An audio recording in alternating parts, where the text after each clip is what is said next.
Hi everyone, I'm Sally. In this video, I will show you my painting process and talk about my thoughts and struggles with this piece. It's a time of the year right now where we have warm, beautiful autumn days, Halloween is near, and I thought it's time to create some kind of artwork related to this spooky season. I'm going to use a whole bunch of media like watercolors, gouache, and colored pencils, and what can I say? It was a bumpy ride. This painting is the definition of trust the process for sure, and I'm still a bit sour about how it came together. I would also like to ask for advice from you guys because I'm sure some of you have more experience with watercolor. But first I came up with the sketch, which you can see me doing right now. So I always browse for references. Usually I have a facial expression in mind and some elements I want to incorporate. I butcher that together in a composition and then I start with the sketch.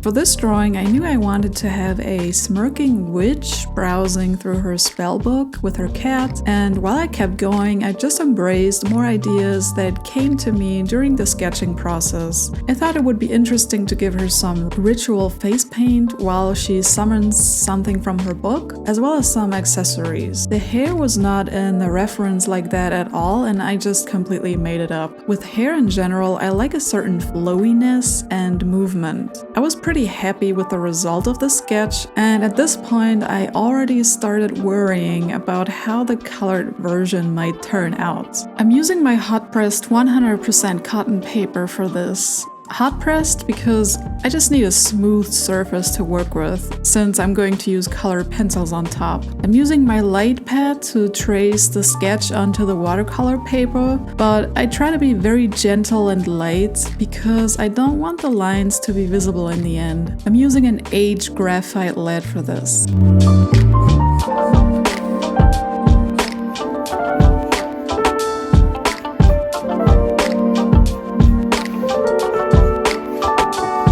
Now with both in comparison, the sketch and the line art on watercolor paper, you can see how light the pressures I used. My anxiety was building up like no other. So to calm myself a bit before the real work starts, I like to do thumbnailing with possible color schemes. Thumbnailing means you basically scribble your composition very roughly on a sheet, and in this case, try out different color variations to see which one fits best and also how you can mix the color you need. So in my mind, I wanted to give her a pale, muted skin and very dark hair. My inner goth approves. The cat, of course, being black and a dark background. But just black itself is never a good idea to work with, and I needed some color accents in the hair and the cat. So I leaned towards a bluish and greenish shift. My idea was to make the summoning spell in her book almost neon green, a very toxic looking green, which can outstand in its vibrancy against the overall muted colors. I like to mute down my colors with a brown color like burnt umber because I always used to have a problem with my colors being all vibrant and that doesn't look very believable. So here's a tip: if you feel like all colors in your paintings are too vibrant, you can mute them down with brown. That way, if you have a part in your painting you really want to be standing out, you can then have this part to be very vibrant versus the rest of the painting. Also, what I learned with skin color, which I put down first, is that it's very misleading to go too light. Because the paper is white, every color you put on it will seem darker, but you have to think about the relation between the rest of the colors you put down. You'll see when I start putting down the skin color, it looks really dark, but in the end, it's actually quite pale.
about to start painting, I was full of anxiety and self-doubt. I don't know why, but painting with color intimidates me a lot. Probably because I come from drawing with a pencil most of the time. So I'm basically going from one extreme to the other, with pencils being very precise and blendable to working with brushes and watercolor, and once the color is down, it's down. The start of the painting is the worst part for me. I am so nervous to mess things up and to possibly have to start over again, which happened to me in the past with this painting here.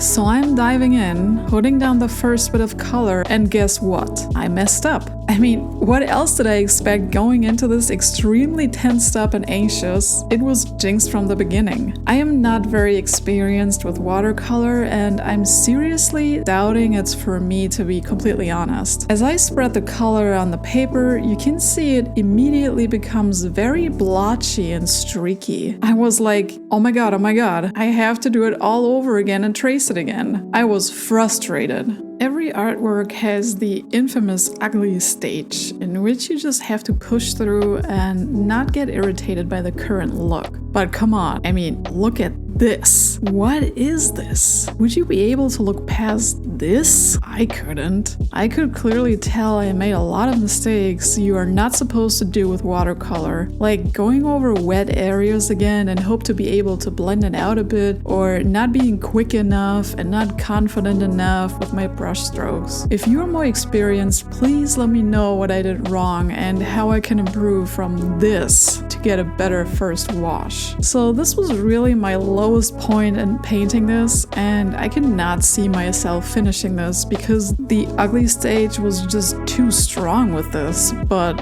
I did.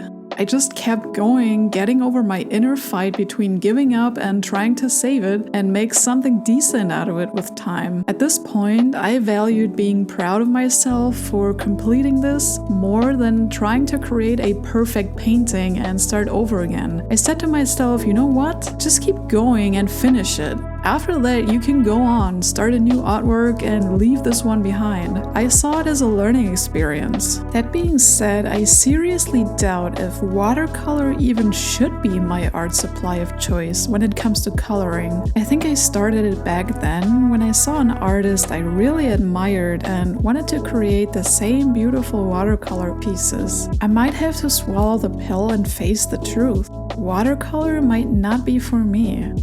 Let me know if you have any suggestions for me when it comes to art supplies. I kept thinking maybe I should try oil painting, but I need a medium with which I can go over again, and I don't know if oil painting leaves room for that. Please correct me if I'm wrong. I also played with the thought of trying pastel pencils. Who knows? I think I seriously need to experiment to find something that suits me and my routine. In this painting, I like to work with colored pencils and gouache on top of the watercolor layer to create more depth. Gouache is really nice with its opaqueness, but it's tough to blend out. So what I discovered is I can use paper stumps to blend out the colored pencil texture a bit and push the pigment into the paper. I really don't like the paper texture showing through when you work with colored pencils. That's why I said maybe I should try oil painting, since you can achieve really smooth blending results. Here I'm going back and forth between colored pencils and gouache.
highlight to the eyes is always the cherry on top, right?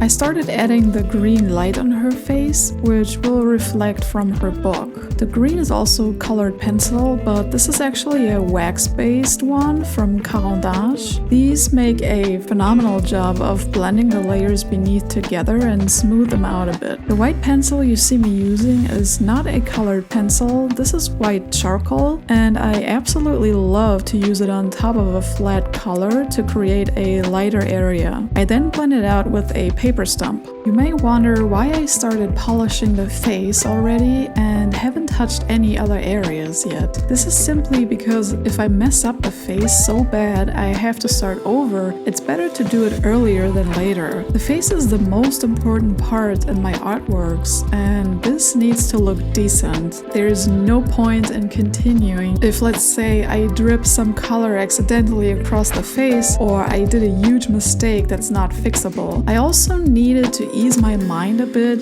If I have one part of the painting already looking decent, I know I can do it with the rest, you know? I know I might sound like I'm trapped in a weird perfectionist mindset, but this is what works for me. Not everything needs to be perfect, but I need something to work with. I like to look at a polished face before I continue with the rest. Meanwhile, I moved on to her hair and started filling in some hair clumps. I do these separately because I want to know where I placed each hair strand, and underneath the dark color I can't see the lines anymore. Once I have the base color, I use my white charcoal pencil to create some highlights, and then I go over it with green to give the hair some color accents. Now here comes the cool part, which was so much fun, adding more bright green lights on her face and hair. I used gouache for this to have really opaque brush strokes and go over it with neon green colored pencil. I add her makeup with white gouache, thinned out with water a bit.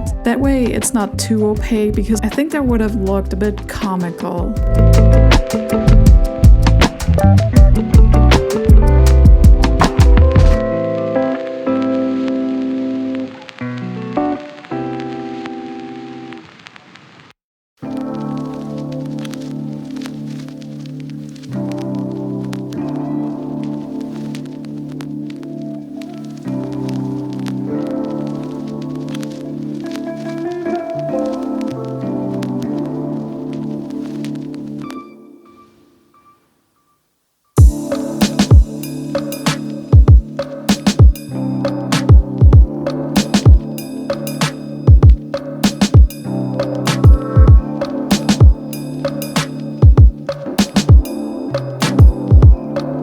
When I colored the book, I laughed because it actually benefited from my bad technique with watercolor, because the blotchiness made it look like old paper, which fits the theme.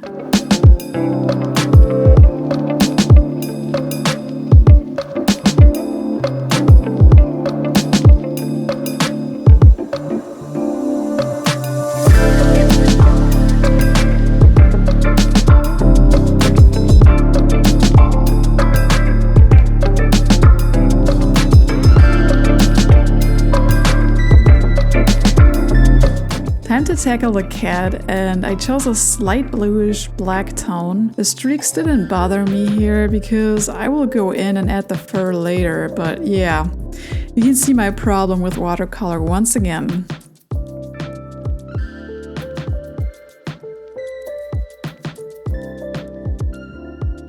I added text in the book with a brown fineliner and the green light again.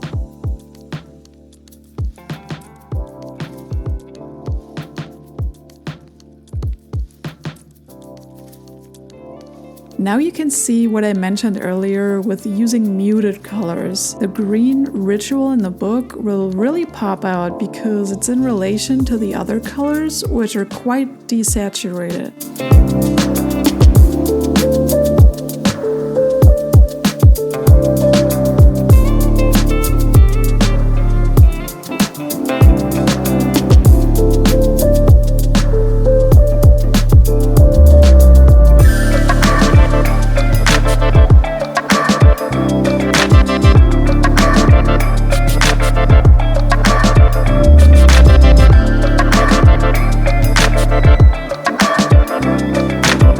finished the cat with using white charcoal and black colored pencil to add some fur texture. By the way, this is the first time ever I'm drawing and painting a cat, so please have mercy. I guess I'm what people would call a dog person. I like all animals, but if I had to choose between a cat and a dog, I would choose the dog. But we all know witches don't have dogs, right?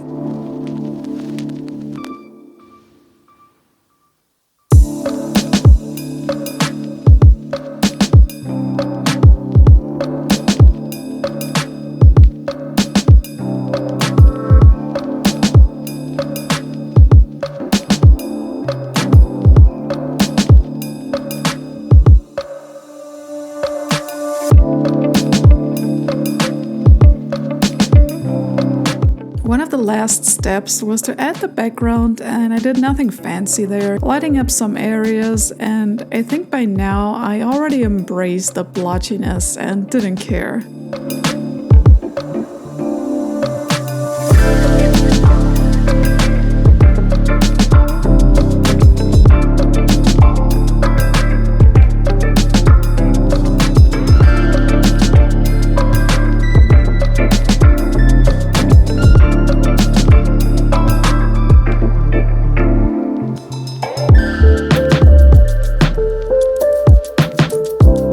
Finishing touch was some shimmer watercolor to make her jewelry stand out more. It's really satisfying to use these as a small eye catcher. And that wraps up the process of this painting. I'm happy I went through it all and pulled myself together, but what do you think?